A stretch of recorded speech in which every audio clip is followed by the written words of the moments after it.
এবং আমাদের একটি বিষয় সবসময় মনে রাখতে হবে যে যদি কেউ পরিত্রাণ পায় সে সেই ভাইয়ের সঙ্গে সেই বোনের সঙ্গে স্বর্গীয় স্থানে আপনার আর আমার দেখা হবে।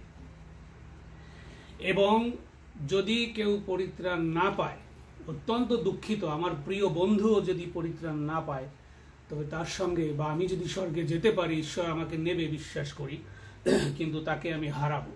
তো আমরা যেন কেউকে না হারাই, সেটি আমাদের একটি প্রধান বিষয়। এবং আজকে আমি আমার যে বিষয়টি আমি নিয়ে এসেছি সেটি আমরা দেখব যে আমাদের হৃদয় মন্দির যদি আমরা না বুঝতে পারি, তখন আমাদের অনেক সমস্যা হয়। যে আসলে আমি কে, আসলে আমি কে, এবং আমি অন্যর জন্য যে কাজ করব, কথা বলবো, আমি কে, সেটা যদি আমি পরিষ্কার না হই, আমার যদি বিশ্বাস, ফেইথ, বিলিভ এটা যদি স্ট্রং না হয়, তাহলে আমি তো কি করে আর একজনকে আমি আমার এই ভালো বিষয়গুলি অন্যর কাছে শেয়ার করব। এবং সে বিষয়ে আলাপ করতে গিয়ে আমি প্রথম থিসসলনিকীয় 5 অধ্যায় 23 পদের ছোট্ট একটি বিষয় সেখানে রয়েছে। আর সেখানে বলা আছে যে আমাদের যে কম্পোনেন্টসগুলি, আমরা কি দিয়ে সৃষ্টি হয়েছি। ঈশ্বর যখন আদমের কিন্তু নাভি নাই, তাকে উপযুক্ত করে তৈরি করা হয়েছে।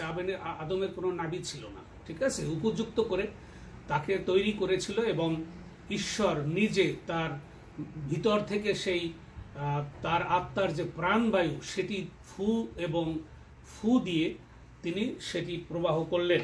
এবং ফলে কি দাঁড়াইল, সেই ঈশ্বর আত্মা যখন প্রবেশ করাইলেন, তখন সেই অবস্থাটা কি, বা ইমেজ অফ গড আমরা বলি, যে ঈশ্বর বলেছে যে চলো আমরা আমাদের প্রতিমূর্তিতে, মানে বহু বচন এলোহিম, এই জন্য আমরা ঈশ্বরের নাম বলি এলোহিম। যখন আমরা এলোহিম বলি, সেটি পিতা, পুত্র, পবিত্র আত্মা, এই 3 অবস্থান সেখানে থাকে। এটা বহু বচন এলোহিম। এই জন্য বলা হয়েছে যে ইমেজ অফ গড দিয়ে তৈরি করা হয়েছে মানুষের মধ্যেও 3টি কম্পোনেন্টস রয়েছে। এবং আমি সেটি যদি একটু বোঝাতে চাই একটি গ্রাফের মধ্য দিয়ে, আপনারা দেখতে পাচ্ছেন নিশ্চয়ই, এটি যে মনে হয় দেখা যায়, ঠিক দেখা যায়, কারেক্ট, ওকে। তো এখানে মূল বিষয় হলো যে এটি আসলে একটি মানুষ, পরিপূর্ণ মানুষ, যেমন আদমকে পরিপূর্ণ মানুষ বানানো হয়েছে। এটা হলো ইমেজ অফ গড। তার ভিতরে কি আছে? পবিত্র আত্মা আছে, হোলি স্পিরিট, পবিত্র আত্মা। প্রথমে মাটির দেহ তৈরি করে ফু দিয়ে তার মধ্যে পবিত্র আত্মা এবং বিবেক আত্মা, এই বিবেক আত্মার একটি স্পিরিট এবং পবিত্র আত্মার আরেকটি স্পিরিট, এই 2টি স্পিরিট সমন্বয়ে একটি পরিপূর্ণ মানুষ। এই জন্য বলি আমরা যে 3 সত্তায়, ঈশ্বরের যেমন 3 সত্তা, তদ্রূপ মানুষও তৈরি করা হয়েছে 3টি সত্তা দিয়ে, পবিত্র আত্মা, বিবেক আত্মা এবং মাটির দেহ। এইটাকে বুঝতে হবে, দিস ইজ এ পূর্ণাঙ্গ মানুষ। এবং এই হলো ঈশ্বরের সাথে কানেক্টেড, যে ঈশ্বর আদমকে এভাবে পূর্ণাঙ্গ করে তার এদেন উদ্যানে ছেড়ে দিয়েছিলেন। এবং যখন তাদের ভিতরে পাপ আসলো, মন্দতা আসলো, এবং তারা লুসিফারকে প্রাধান্য দিল, তখনই প্রবলেম হয়ে গেল। তখন তাদের দেহের মধ্যে থেকে কি হইল, দেখা যায় যে হোলি স্পিরিট নাই, কাটা। এখানে হোলি স্পিরিট চলে যাওয়ার ফলে আমাদের এই পাপের কারণে বিচ্ছিন্ন হয়ে গেলাম। আমরা পূর্ণাঙ্গ জীবন থেকে আমি বেরিয়ে আসছি। আমার ভিতরে সেই আসল যে ঈশ্বরের যে স্পিরিট, পবিত্র আত্মার যে স্পিরিট, সেই অংশটা নাই। কিন্তু আমার মধ্যে রয়েছে কি? বিবেক আত্মা। বিবেক আত্মা আছে, আর মাটির দেহটি আমার আছে। এটি বুঝতে হবে, এটি গভীরভাবে অনুসন্ধান করতে হবে যে মানুষ কেন জন্ম থেকে পাপী। এই কারণেই সাধু দাউদ বলেছেন যে আমি জন্মসূত্রে পাপী এবং সকলেই পাপী। রোমীয় পুস্তকে পরিষ্কারভাবে বলা আছে যে প্রত্যেকটি মানুষ পাপী, মায়ের গর্ভ থেকেই আমরা পাপী। কিন্তু শিশুদেরকে ঈশ্বর আলাদাভাবে দেখেন এবং শিশুদের সবসময় স্বর্গে নিয়ে যান। কিন্তু স্বর্গে শিশুরা যখন ভালো মন্দ বুঝতে শেখে, তখন থেকে এটা অ্যাক্টিভেট হয়। যে হোলি স্পিরিট নাই, কিন্তু বিবেক আত্মা দিয়ে এবং মাটির দেহ দিয়ে, দুইটি সত্তা দিয়ে আমরা চলছি। আমাদের ভিতরে একটা সমস্যা আছে। আমরা কেন এই জন্য আমাদের পরিত্রাণ পেতে হবে? দুইটি সত্তা মানে কি? এখানে তিনটি সত্তা, তিনটি সত্তার ভিতরে একটি সত্তা নেই। একটি সত্তা যখন নেই তখন থাকলো দুটি থাকলো। এখন এই দুইরে যদি আমি তিন দিয়ে ভাগ করি, গড হলো ম্যাথমেটিক্যাল সায়েন্স, অমনি সায়েন্স হলো গড, যিনি সমস্ত কিছু বিশ্ব ব্রহ্মাণ্ড তৈরি করেন, সমস্ত জীব জগৎ, সবুজ তরুলতা, সমুদ্রের প্রাণী, চাঁদ সূর্য সব তার নিজের পরিকল্পনা মাফিক তৈরি করা হয়েছে। সুতরাং যখন আমরা 2কে 3 দিয়ে ভাগ দেব তখন আমরা দেখব 0.666। That means automatically we are out of the Holi spirit, এবং আমরা সেই মন্দের মধ্যে পড়ে গেছি। এখান থেকে কিভাবে আমি উদ্ধার পাব, সেই হলো মানুষের চেষ্টা, যে কি করে আবার এই জীবনে আমি ফিরে যেতে পারি, এই জীবনে আমি কি করে ফিরে আসতে পারি, আমি কি হারিয়েছি, এখান থেকে কি হারিয়েছি, কিভাবে সেটিকে রিস্টোরেশন করব, পুনঃস্থাপন করব কিভাবে আমি। এইটি হলো সমস্ত মানুষের জীবনের চ্যালেঞ্জ, যে এখানে পবিত্র আত্মা নাই। That's the problem. বিবেক আত্মা দিয়ে সবাই চলছে, বিবেক আত্মার মধ্যে যে স্পিরিট আছে, যে নলেজ আছে, সেটা দিয়ে আমরা চলছি। আমরা ভালো মন্দ করি, আমরা আবিষ্কার করি, আমরা পৃথিবীকে পরিচালনা করছি, আমরা গভর্নমেন্ট পরিচালনা করছি, সব করছি আমাদের এই বিবেক আত্মা দিয়ে, বিবেক আত্মা দিয়ে। কিন্তু পরিপূর্ণ সজীব জীবনে ফিরে যেতে হলে আমাকে রিস্টোরেশন করতে হবে, এখানে আসতে হবে। দিস ইজ দ্য চ্যালেঞ্জ, এটা ম্যাথমেটিক্যাল। এই জন্য যখনই আমরা খ্রিস্টের কাছে আসি, যখন আমরা ক্ষমা চেয়ে, আরেকটি জিনিস, অনুতপ্ত হয়ে ক্ষমা চেয়ে প্রকৃত সৃষ্টিকর্তা এলোহিমের কাছে আত্মসমর্পণ করে, এলোহিমের কাছে আত্মসমর্পণ করে যখন আমরা আমাদের এই যে বিগত দিনের পাপের ক্ষমা চেয়ে যখন আমরা যীশু খ্রিস্টকে গ্রহণ করি, তখন, বা যীশু খ্রিস্ট কে? যীশু খ্রিস্ট ঈশ্বর, তিনি মেসায়া, তিনি হইল উদ্ধারকর্তা, তিনি হইল পরিত্রাণ, তার নামই পরিত্রাণ। এবং এই যীশু খ্রিস্টের আত্মা ছাড়া পাপ কোনোদিন মোচন হয় না। যীশু খ্রিস্টের ক্রুশে যাওয়ার কারণ হলো তার পবিত্র রক্ত ছাড়া এই বিশ্ব ব্রহ্মাণ্ডে আর কোনো সিস্টেম নাই, আর কোনো দেবতা নাই, আর কোনো ঈশ্বর নাই, আর কোনো চন্দ্র সূর্য নাই যে পাপের ক্ষমা দিতে পারে। এইটা হলো কি পয়েন্টস, যে আমাদের জন্মগতভাবে আদম থেকে পাপী হয়ে আসছি, তারপরে আবার বিবেক আত্মা দিয়ে আমরা সবসময় মন্দ কাজ করে আসছি। এই মন্দ কাজ থেকে আমরা কি করে বেরিয়ে আসতে পারি, কি করে আমরা সেই পূর্ণাঙ্গ জীবনে, সজীব জীবনে আমরা ফিরে যেতে পারি, এই চ্যালেঞ্জ হলো একমাত্র যিশুর ক্রুশীয় রক্তে বিশ্বাস করে।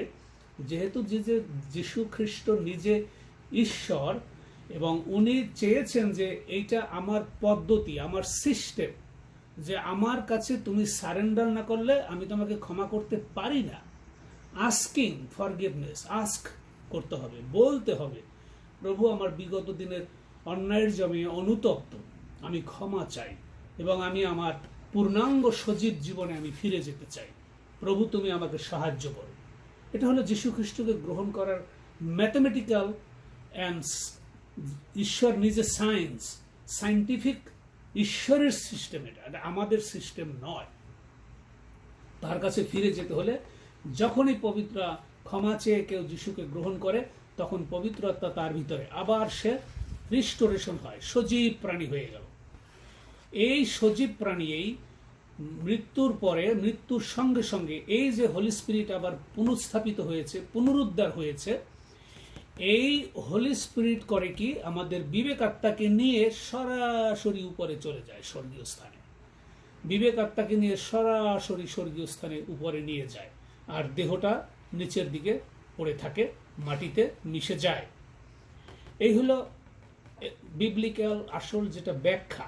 এবং যদি সে রিস্টোরেশন না হয়, পবিত্রতা যদি রিস্টোরেশন সে না করতে পারে, তাহলে এই বিবেক আত্মা এবং এই যে মাটির দেহ, দুইটাই নিচের দিকে চলে যাবে, দুইটাই নিচের দিকে চলে যাবে। তার মানে যেখানে, যেটাকে হেডিস বলি আমরা, আমরা নরক বলি, এখানে চলে যাবে, কোনোভাবেই সে উপরের দিকে যেতে পারবে না। এটি হলো মূল বিষয়, এবং এর সায়েন্টিফিক যথেষ্ট ব্যাখ্যা আছে। এবং যারা বৈজ্ঞানিক ডাক্তার, তারা যে রিসার্চ করে না তা না, যে মানুষ মারা যাওয়ার সঙ্গে সঙ্গে কি হয়, তারা কাচের ভিতরে রেখে টেস্ট করছে যে কি বাতাস বের হয়, কি চলে যায়। এগুলি প্রমাণিত যে এই সজীব প্রাণী না হইলে সে কখনো তার আত্মা ঊর্ধ্বগামী হয় না। তো এটা হলো কি পয়েন্টস। এবং এখানে আমি বেরিয়ে আসতে গেলে আমার কি প্রয়োজন, এবং প্রচুর আমরা বাইবেল যখন অধ্যয়ন করি, তখন যখন এই জিনিসগুলিকে আমরা মেডিটেট করে যখন পড়াশোনা করি বা বাক্য পাঠ করি, প্রত্যেকটি লাইনের ভিন্ন ভিন্ন অর্থ, এবং দুইটা লাইনের, এই লাইনে এক ব্যাখ্যা হইলে তার পরের লাইনের ব্যাখ্যাটা কিন্তু অন্য অ্যাকাউন্টস, অন্য বিষয়। এই জন্য আমাদেরকে বারবার এই ঈশ্বরের বাক্যকে ধরে রাখতে হবে। যখনই সে গ্রহণ করলো, তখনই পবিত্রতা তাকে সিল করে রাখে। এখন একটি বিষয় আছে যে একজন তো জানে না বা একজন তো বুঝতে পারে না। আমরা সবসময় যেহেতু শুনি, জানি, যার জন্য আমাদের জন্য একটু সহজ হয়। কিন্তু যে সবসময় শুনে না, বিভিন্ন জাতি ধর্মের লোক পৃথিবীতে আছে, এবং অসংখ্য, এখান থেকে 5 মাইল দূরে গেলে, 10 মাইল দূরে গেলে তার ভাষার সঙ্গে আমার একটা পরিবর্তন হয়ে যায়। 5টি গ্রাম, এই গ্রাম থেকে 5 গ্রাম পরে গেলেই আমরা দেখব যে তাদের কালচার এবং কিছু কিছু জায়গায় আমার গ্রামের সঙ্গে ওই গ্রামের মিল নেই, এই শহরের সঙ্গে এই শহরের মিল নেই। সারা পৃথিবীতে এই বিষয় এত মাল্টি কালচারাল। এর মধ্য থেকে কি করে আমি আপনি বিশ্বাস করলাম আমরা রিস্টোরেশন হলো হোলি স্পিরিট। তো রিস্টোরেশন হলে পরে আমি কি করে আরেকজনকে এই বিষয়ে বলবো যে কিভাবে সে ঊর্ধ্বগামী হতে পারবে। আর এ বিষয়ে যখন আমরা অন্যের সঙ্গে কথা বলি, তখন আমরা আরেকটি বিষয় আমরা খেয়াল করতে পারি, এটি আমাদের ওয়ার্ল্ড ভিউ। আমি বলি ওয়ার্ল্ড ভিউ মানে বিশ্ব দর্শন। যেটা আমাদের বিশ্ব দর্শন কি, আমাদের জীবনের সমস্ত কিছু যদি এক একটি বৃত্তের মধ্যে আমরা নিয়ে আসি, এই বৃত্তের মধ্যে আমরা কি দেখতে পাই, যে আমাদের ভিতরে অন্তরে যে কোর বিলিভস, যে বীজ, কোর বিলিভ আমার ভিতরে অন্তরে কি আছে, সেটার উপরে নির্ভর করে আমার কিছু কিছু মূল্যবোধ। আমি এটাকে মূল্য দেই, অমুককে আমি ভ্যালু দেই, এই মতবাদকে আমি পছন্দ করি, এইটাকে আমি পছন্দ করি না। সেটার উপর ডিপেন্ড করে আসে আমাদের পার্সোনাল যে আমাদের চয়েস, যে আমি এটা আমার দেখতে ভালো লাগে, অমুক জায়গায় আমার যাইতে ভালো লাগে, সেই পার্সোনাল চয়েস আসে যে না, আমি এই লাল গ্লাসটায় আমি পানি খাবো না, লাল কাপে আমি ওই সবুজ কাপটায় খেতে চাই, চয়েসে চলে আসে। তারপরে আসে বিহেভিয়ারাল, যে ব্যবহারিক, যে আমার চারিদিকে চলাফেরা, আমার জীবনযাত্রা, অন্য মানুষের সাথে, অন্য কালচারের সঙ্গে, এই 5 গ্রাম পরের লোকদের সঙ্গে কিভাবে আমি কথা বলবো না করব, সমস্ত কিছু ডিপেন্ড করবে আমার এই কোর বিলিভের উপর। কারণ আমি কে, সেই আইডেন্টিটি এইখানে। এবং এই জায়গাটা যদি চেঞ্জ না হয়, তাহলে আপনার নিজস্ব যে মূল্যবোধ আছে সেটারও পরিবর্তন হবে না, আপনার যে ব্যক্তিগত যে ইচ্ছা অনিচ্ছা রয়েছে তারও পরিবর্তন হবে না, আপনার অন্যের প্রতি ভালোবাসা এবং সহানুভূতি এবং সোশ্যাল ওয়ার্ক কোনোটাই আপনি ভালোভাবে করতে পারবেন, কিন্তু এটার উপর ডিপেন্ড করে। যদি আপনার এই জায়গাটা ঠিক থাকে, তাহলে সেটার প্রতিফলন হবে এখানে গিয়ে। এই যে পরিফেরাল এরিয়া, একটুতেই মানুষ জেলাসি হয়ে যায়, একটুতেই মানুষ প্রতিযোগী হয়ে ওঠে, একটুতেই মানুষ আর একজনকে আর সহ্য করতে পারে না। এগুলি আসতেছে কোথা থেকে? এই পেরিফেরাল, যে এই যে বাহিরের, যে আমি কি ওষুধ খাই, আমি কিভাবে রান্না করি, আমার যে নিজস্ব প্যাটার্ন বিহেভিয়ার, সেটা চেঞ্জ হবে এটার উপরে নির্ভর করে। আমার কোর ভ্যালুসটাকে, আমার বিলিভটাকে, সেই বিলিভের উপরে আমাদের এটি হয়। এবং সে বিষয়ে আমরা বুঝতে পারি যে সে বিষয়ে আমাদের জানা দরকার যে আমরা জানি যে ল্যাটিন একটি কথা আছে ক্রিডো, CREDO, ক্রিডো। ক্রিডো মিনস আই বিলিভ, আমি কি বিশ্বাস করি সেটার উপরে আমার ভুবন, আমার জগৎ, আমার ভালোবাসা, আমার স্নেহ, আমার অন্যের প্রতি কাজ। আমি ব্যক্তিগতভাবে যখন ডেভেলপমেন্ট কাজে হলো আমি দুর্ধর্ষভাবে বিশ্বাসী, এবং আমি মনে করি যে আমি অত্যন্ত ভালোভাবে আমি ডেভেলপমেন্ট কাজ করতে পারি। এর কারণ হলো যে আপনি যদি একটা গ্রামকে, একটা কমিউনিটিকে, একটা মানুষকে যদি প্রকৃতভাবে ভালোবাসতে না পারেন, আর প্রকৃত ভালোবাসা আসবে কোথা থেকে? যে পর্যন্ত না আপনার এই জায়গাটা চেঞ্জ হবে। এখানে চেঞ্জ করতে হলে এখান থেকে শুরু করতে হয়। একটা কমিউনিটিতে আমি গেলাম, আচ্ছা ভাই আপনারা কি করেন, কিভাবে খাওয়া দাওয়া করেন, আমি সেখানে গেলাম, গিয়ে তাদের সাথে 2 দিন থাকলাম, দেখলাম, বুঝলাম, তারপরে আস্তে আস্তে তার ব্যক্তিগত চয়েসের উপরে আমি কথা বললাম। আপনি কি ভাই এই জিনিসটা পছন্দ করেন? না ভাই ওটা পছন্দ করে। তাহলে আপনি কি পছন্দ করেন? ও আপনি এইটা পছন্দ, আচ্ছা আচ্ছা, ওকে, থ্যাংক ইউ, ভেরি গুড। এই যে আস্তে আস্তে তার ভিতরে ঢোকা, আপনি এখান থেকে ঢুকতে ঢুকতে এখানে আসবেন, তারপরে তার ব্যক্তিগত মূল্যবোধের বিষয়ে আলোচনা করতে পারেন, সে বিষয়ে আপনি জানতে পারেন, তারপরে ধীরে ধীরে আপনি এখানে আসুন। তারপরে বলুন যে আসলে যদি আপনি সজীব প্রাণী হতে চান, বা আপনি যদি সত্যি সত্যিভাবে ঊর্ধ্বগামী হতে চান, তাহা হইলে আপনাকে একটি কাজ করতে হবে, আপনাকে বিশ্বাস করতে হবে যে সৃষ্টিকর্তা আছে, বা ঈসা রুহুল্লাহ বা ঈসা মসীহ তিনি আছেন, এবং তিনিই আসলে সৃষ্টিকর্তা। এইটাকে যখন আপনি বুঝতে পারবেন, তখন আপনার ধীরে ধীরে আপনার জীবনযাত্রা সব সুন্দর হয়ে ঊর্ধ্বগামী হবে। তো এটি এভাবে যখন, এই জন্য আমরা অতি সহজে কাউকে জয় করা সম্ভব নয়। আমার বন্ধুত্ব দরকার, আমার তাকে বোঝা দরকার, তার কাছে যান, তারপরে একটু সময় দেন, তারপরে ধীরে ধীরে তার ভিতরে ঢুকে বোঝার চেষ্টা করি আমরা যে তার কোর ভ্যালু কোথায়, কোন অবস্থানে আছে। এটা যখন বুঝতে পারবো, তখন আমরা বলতে পারি যে দেখেন, সে ডাক্তার হোক, বৈজ্ঞানিক হোক, সায়েন্টিস্ট হোক, ইঞ্জিনিয়ার হোক, প্রত্যেকের চিন্তা ভাবনা তো একই রকম, একই সত্তা দিয়ে মানুষকে তৈরি করা হয়েছে। কেউ একটু বেশি বুঝে, কেউ একটু কম বুঝে, কেউ পরিবেশের কারণে বুঝে, কেউ পরিবেশ পায় না বিধায় সে হয়তো একটু পিছনে পড়ে আছে, কিন্তু তার হৃদয় একই হৃদয় ঈশ্বর থেকে আসা। এই জন্য আমরা যখন এই ওয়ার্ল্ড ভিউটাকে বুঝতে পারি আমার বন্ধুর, তখন কথা বললে সে কিছুটা বুঝতে পারবে। নতুবা দেখা যাবে যে আমি বললাম, সে কিছুই বুঝতে পারলো না, ফলে হয় কি, কোনো অ্যাকশন হয় না, কোনো কাজ হয় না। এবং আমরা যারা চার্চের মধ্যে কাজ করি, আমরা যারা অনেকে প্রচারকের কাজ করে, পাস্টরের কাজ করে, দেখা যায় পাস্টর নিজেই তার ওয়ার্ল্ড ভিউ সম্বন্ধে সে সন্দিহান, তার বিশ্বাস আর কথার সাথে বিরাট ফাঁকা।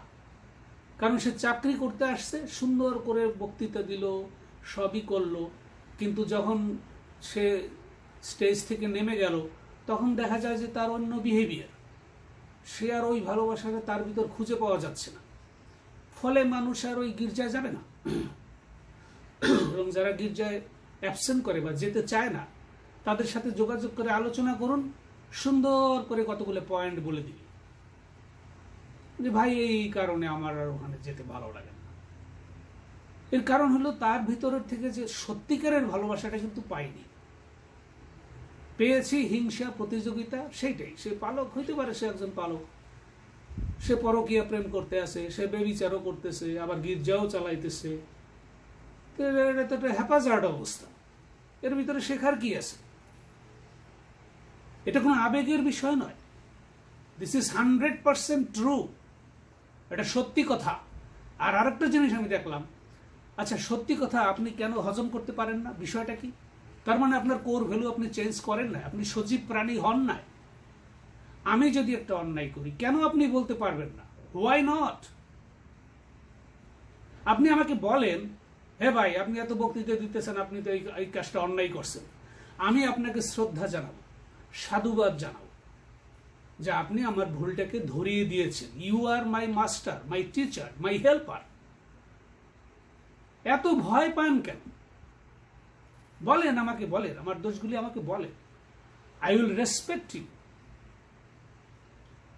না বুঝে শুধু আবেগের উপরে দিয়ে হবে না। আবেগ ভালো, কিন্তু আবেগের সঙ্গে প্রচন্ডভাবে সত্য আবেগ থাকতে হবে। বিলিভ, ভালোবাসা, ঈশ্বরের সম্পর্ক। কারণ আমি মারা যাওয়ার সঙ্গে সঙ্গে ঊর্ধ্বে যাব না নিচে যাব, এই ভয়টাই যার মধ্যে নাই, তার তো এই ভ্যালু চেঞ্জ হবে না ভাই। তার তো কোর ভ্যালু চেঞ্জ হবে না। যে একবার বুঝতে পারবে যে ওরে বাবারে বাবা, আমি নিচের দিকে কোনোভাবেই যেতে চাচ্ছি না, আই এম সরি, তখনই তার পরিবর্তন শুরু, তখনই তার ঊর্ধ্বগতি শুরু। এ হলো মূল বিষয়। আজকে এখন আমরা পৃথিবীর কোথায় আছি? প্যান্ডেমিক তো যাবে না। এখন প্যান্ডেমিক নিয়ে যারা যারা যে হিলিং মিনিস্ট্রি করতে আমেরিকায়, তারা এখন কেস খাইছে, তারা মিথ্যা কথা বলছে। তারা চার্চের ভিতরে বলছে যে আমি প্রার্থনা করছি একটা করোনা এই গির্জার ভিতরে ঢুকবে না। দেখা যায় সেখানে 500 মানুষই মারা গেছে করোনায়। তাহলে তার কথা না মিথ্যে হলো না? আপনি বড়াই করেন কেন? ঈশ্বরের যাহা ঈশ্বর করবে, ঈশ্বর সব কন্ট্রোল করে। আপনি ফালতু মিথ্যা কথা বলেন কেন মানুষের সঙ্গে? ওয়াই? তার মানে আপনার কোর ভ্যালু চেঞ্জ হয় না, আপনি মিথ্যাবাদী। ভিতরে আপনি এক মানুষ, বাইরে আপনি আর এক মানুষ। আপনার কোর ভ্যালু চেঞ্জ হয় না, আপনি রিস্টোরেশন হয় না, হোলি স্পিরিট আপনি আনতে পারেন নাই ভিতরে। যার জন্য আপনার ছোট ছোট হিংসা, আপনার ছোট ছোট এড়িয়ে যাওয়া, এই কারণে হচ্ছে। আমি ওপেনলি বলতে চাই, tell me what I am doing wrong, I will respect you. Then আমি আমার নিজেকে সংশোধন করার একটা সুযোগ পাবো। ভয় পান কেন? বাইবেল স্পষ্টভাবে বলছে এখানে শুধুমাত্র একটা বিষয়, জেরুজালেম বা ইসরায়েল হইল ঈশ্বরের মনোনীত জাতি। ঈশ্বর তাদের জন্য কতগুলো নিয়ম করছে, যে দেখতে চাইছে যে তোরা যে আমার পবিত্র জাতি, আমি সেটা বারবার টেস্ট করতে চাই। এবং তোরা যে জাতি, তোরা না দেখে কিছু বিশ্বাস করো না, তোমরা না দেখলে কিচ্ছু বিশ্বাস করো না। যার জন্য ঈশ্বরের বহু মিরাকেল তাদের করানো হয়েছে, শুধুমাত্র তাদের বিশ্বাসটা যেন সুদৃঢ় হয়। ঈশ্বর বলছে আমার পবিত্র জাতি, এরা মিলেনিয়ামে 1000 বছরের সময় এরা রাজত্ব করবে। এবং যখন র্যাপচার হয়ে যাবে, র্যাপচারের পরে কোনো বিশ্বাসী লোক নাই। এবং এই র্যাপচারের মধ্যে, যাতনার মধ্যে ইসরায়েল জাতিকে ঈশ্বর প্রমাণিত করবে, আমি এই তোদের একমাত্র ঈশ্বর, আমি এই সৃষ্টিকর্তা। যীশু খ্রিস্ট যখন বিচার করবে, এই 7 বছর যাতনার কালে উপরের স্বর্গে কি হবে? যিশুর বিবাহ ভোজ হইতে থাকবে, আনন্দ উৎসব। এই জন্য যোহনকে বলছে, আসো, এসে দেখো তুমি কি হতে যাচ্ছে, দেখো, গিয়ে তাড়াতাড়ি বলো মণ্ডলীর লোকদেরকে। 7টি মণ্ডলী কি? এক একটি মণ্ডলীর এক একটা কাল আছে। এ 200 বছর, এ 400 বছর, এ 1000 বছর, এ 1900 বছর। সেই মণ্ডলীর, সেই চার্চের যে যুগ, সেটা শেষ হয়ে গেছে। এখন একটা বিষয় আছে যেটা আমরা বলতে চাইছি, যে এই হৃদয়টা বীজ হিসেবে কাজ করে। এবং মণ্ডলী, দেহ হইল আমাদের চার্চ বা মণ্ডলী। আমরা সেটা বাইবেলে বহু জায়গায় রয়েছে। এবং কলসীয়তে যান, 2 অধ্যায় একটু পাঠ করেন, 3 অধ্যায়টা একটু পাঠ করেন। চার্চ মানে বিল্ডিং নয়, কালেকটিভলি কিছু হবে না, ইন্ডিভিজুয়াল। প্রত্যেকটা মানুষের বীজ আলাদা, প্রত্যেকটি মানুষের কোর ভ্যালু আলাদা। এবং এই দেহর মস্তক হইল যিশু। মানে যিশু দেহ, মস্তক কি? দেহটা এটা তো খোসা, কিন্তু হৃদয় হলো বীজ, আধ্যাত্মিক বীজ। এটা দিয়ে যিশু গ্লোরিফাই বডি তৈরি করবে। আমরা যে কাজ করি, যে কাজ করি না কেন, সেই কাজের উপর ভিত্তি করে আমাদের গ্লোরিফাই বডি হবে। মসির এক ধরনের বডি পাইছে, এলিও এক ধরনের পাইছে। এক একজনের কাজ এবং বিশ্বাসের উপর ভিত্তি করে অনন্তকালীন দেহ তৈরি করা হবে। এটা তো কিছুই না। আমি যতবার তাড়াতাড়ি মরবো ততবার ভালো। আমার তো আইসিইউতে যাওয়ার কোনো দরকার নাই। আমি তো অসুস্থ হলে আমি আমার লোকদের বলবো, sorry, I would not like to go to ICU. No, I want to die first. Then I can see God. That's the Christian value. That's the spirituality. এখানে হাহুতাশের কিচ্ছু নাই, খাবার নাই, না থাক খাবার। বাইবেল যিশু পরিষ্কার বলছে, ঘাস ফুলরে যদি এত সুন্দর করে সাজায়, প্রত্যেকটা পাখিরে যদি প্রতিদিন খাবার দিতে পারি, পাখির পা ভেঙে গেলে যদি আমি সেটা জোড়াই দিতে পারি, তোমারটা কেন পারবো না? What is your problem? প্রেরিত পৌলকে বলছে, হ্যাঁ ভাঙ্গা পা নিয়েই থাকবা, কারণ তোমার ভিতরে গর্ব যাতে না আসে, তোমার পায়ে ব্যথা আছে, ওই ব্যথা নিয়েই থাকো। আমি চাই না যে এক ফোঁটা গর্ব তোমার ভিতরে আসুক, কারণ তুমি আমার লোক, সমস্ত গৌরব আমার, কোনোভাবে আমি তোমাকে গৌরব দিব না।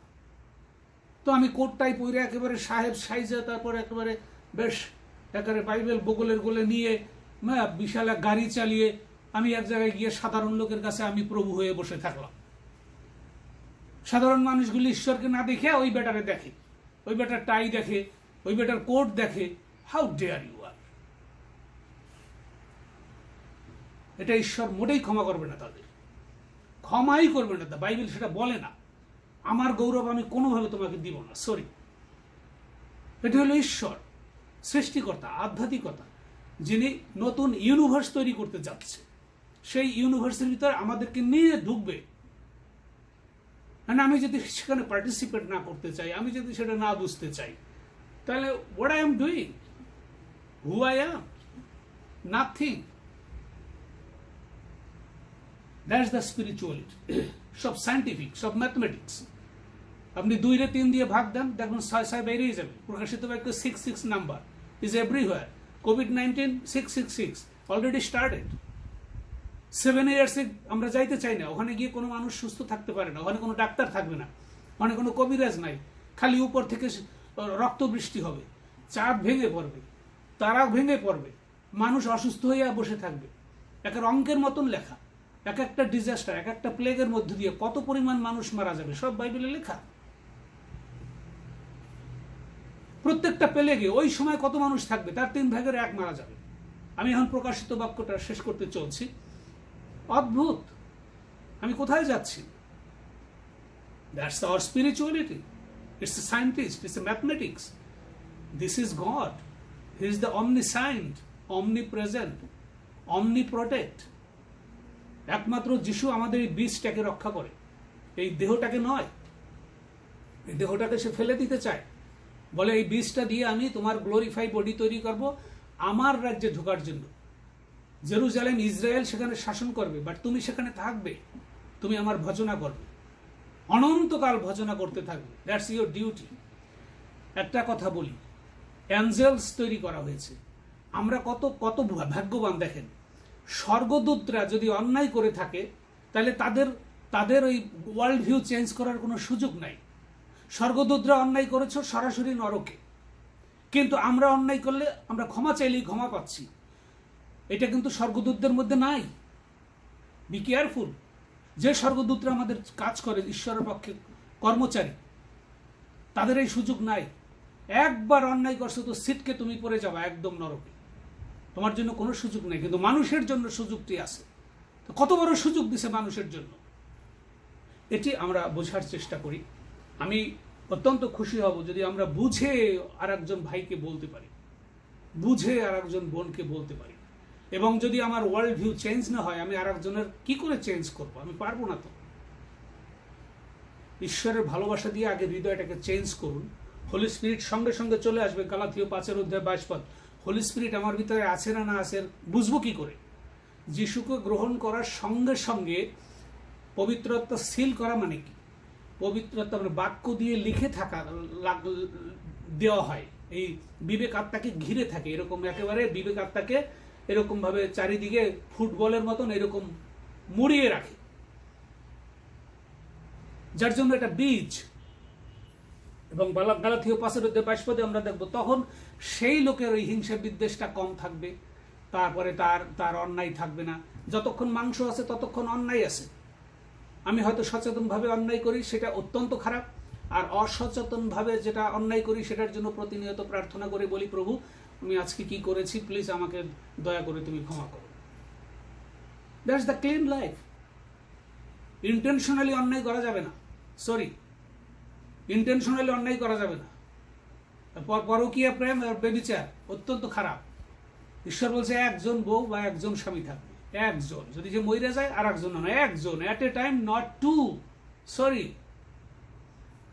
অ্যাট এ টাইম, নো, হবে না।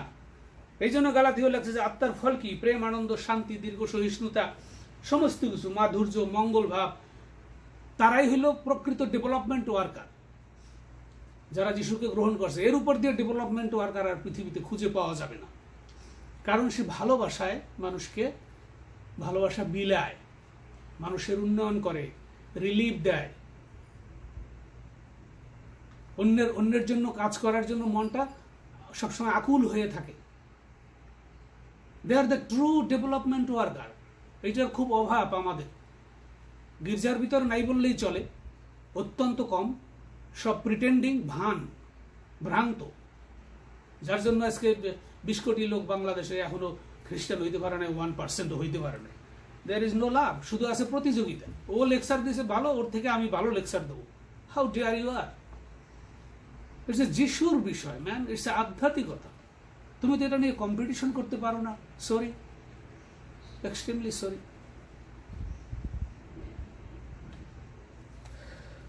পবিত্রতা যখন আসে তার ফলগুলি অটোমেটিক ওই পেরিফেরাল সার্কেলের মধ্যে দেখা যাবে। যে যিশুকে গ্রহণ করবে তার এই সমস্ত সার্কেলগুলি দেখলেই বোঝা যাবে যে তার ভিতরে যিশু আছে। তো আসুন আমরা সেভাবে বলি যে যখন 1 অধ্যায় 12 পদ, যে যত লোক তাহাকে গ্রহণ করিল সেই সকলকে যাহারা তাহাকে বিশ্বাস করে গ্রহণ করে এবং পাপের ক্ষমা চেয়ে গ্রহণ করে তারা ঈশ্বরের সন্তান হয়। অর্থাৎ ওই বীজ সজীব বীজ হয়, যে বীজ দিয়ে আরেকটি নতুন জীবন, একটা নতুন দেহ তৈরি করা হবে, যেটা স্বর্গীয় স্থানে ঈশ্বরের ভোজনা করার উপযুক্ত হবে। ঈশ্বর সবাইকে আশীর্বাদ করুন। God bless you all. Thank you. আমি আজকে দাঁড়িয়ে কথা বলেছি, এতদিন বসে কথা বলেছি। ধন্যবাদ সবাইকে। প্রভু তোমাকে ধন্যবাদ জানাই যে তুমি এই সুযোগ দিয়েছিলে যেন তোমার কথা বলতে পারি। Amen, amen.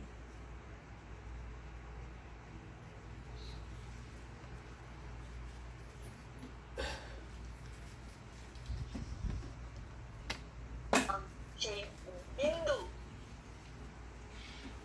কেন্দ্রীয় বিন্দু, সেই পবিত্র আত্মা যেন আমাদের আত্মায় সবসময় থাকে, কারণ আমরা প্রভু যিশুকে বিশ্বাস করি এবং আমরা পরিত্রাণ পেয়েছি এবং পরিত্রাণের ধাবন ক্ষেত্রে আমরা দৌড়াচ্ছি।